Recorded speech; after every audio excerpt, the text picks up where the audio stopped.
ஒரு அடர்ந்த காட்டில் பல விலங்குகள் அமைதியாக வாழ்ந்து வந்தன.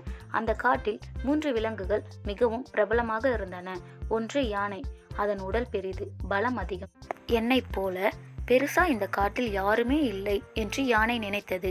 இரண்டாவது சிங்கம். அது கர்ஜனை கேட்டாலே மற்ற விலங்குகள் நடுங்கும். பலம்தான் உண்மையான பெருசு என்று சிங்கம் பெருமைப்பட்டு கொண்டது. மூன்றாவது குரங்கு. அது ரொம்ப புத்திசாலி. எல்லா பிரச்சனைகளுக்கும் உடனே யோசனை சொல்லும். புத்திசாலித்தனமே உலகத்துல பெரிய சக்தி என்று அது நினைத்தது. ஒரு நாள் இந்த மூன்றுக்கும் ஒரு வாதம் ஏற்பட்டது. யானை சொன்னது, நான் இல்லனா இந்த காட்டில் யாரும் பாதுகாப்பு கிடையாது, அதனாலதான் நான் தான் பெருசு. சிங்கம் கோபமாக கத்தியது, பலம் இல்லாதவன் இந்த உலகத்துல நிலைக்க முடியாது, நான் தான் காட்டின் ராஜா. அதை கேட்ட குரங்கு சிரித்தது, பலம், உடல் எல்லாம் தற்காலிகம், புத்திசாலித்தனம்தான் எப்போதும் மேலே. அந்த வாதம் மெதுவாக சண்டையாக மாறியது. ஒவ்வொருவரும் நான் தான் பெருசு என்று நிரூபிக்க முயன்றனர். அவர்களுடைய ஈகோ காரணமாக நட்பு உடைந்தது. காடு அமைதியை இழந்தது. அதே காட்டில் ஒரு சின்ன பறவை இருந்தது. அதை யாரும் பெரிதாக கவனிக்கவில்லை. ஆனால் அது எல்லாவற்றையும் அமைதியாக பார்த்து கொண்டிருந்தது.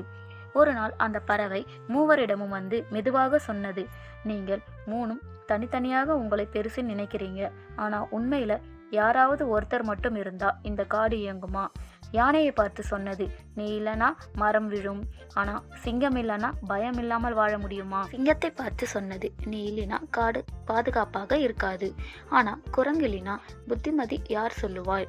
குரங்கை பார்த்து சொன்னது, நீ இல்லனா யோசனை இருக்காது, ஆனா யானையும் சிங்கமும் இல்லனா உன் புத்தி அர்த்தமே இருக்குமா? அந்த வார்த்தைகள் மூன்றின் மனதையும் குத்தியது. யானை மெதுவாக தலை குனிந்தது. சிங்கம் கர்ஜனையை நிறுத்தியது. குரங்கு அமைதியாக கண்ணீர் விட்டது. குரங்கு சொன்னது, நான் பெருசுன்னு நினைச்சேன், ஈகோ என்னை மற்றவர்களிடமிருந்து தள்ளி வச்சுது. சிங்கம் சொன்னது, பலம்னு நினைச்சேன், என்னை தனிமையாக்குச்சு. யானை சொன்னது, உடல் பெருசுதான், ஆனா மனசு சின்னதா இருந்திருக்கு. அந்த நாள் முதல் மூவரும் ஒருவரை ஒருவர் மதிக்க கற்றுக்கொண்டனர். யாரும் பெருசு இல்லை, யாரும் சின்னதும் இல்லை. அவர்கள் உணர்ந்தார்கள், ஒன்றாக இருந்தால்தான் இந்த உலகம் பெருசு. நீதி. இந்த உலகத்தில் யாருமே தனியாக பெருசு கிடையாது. ஒற்றுமைதான் உண்மையான பெருமை.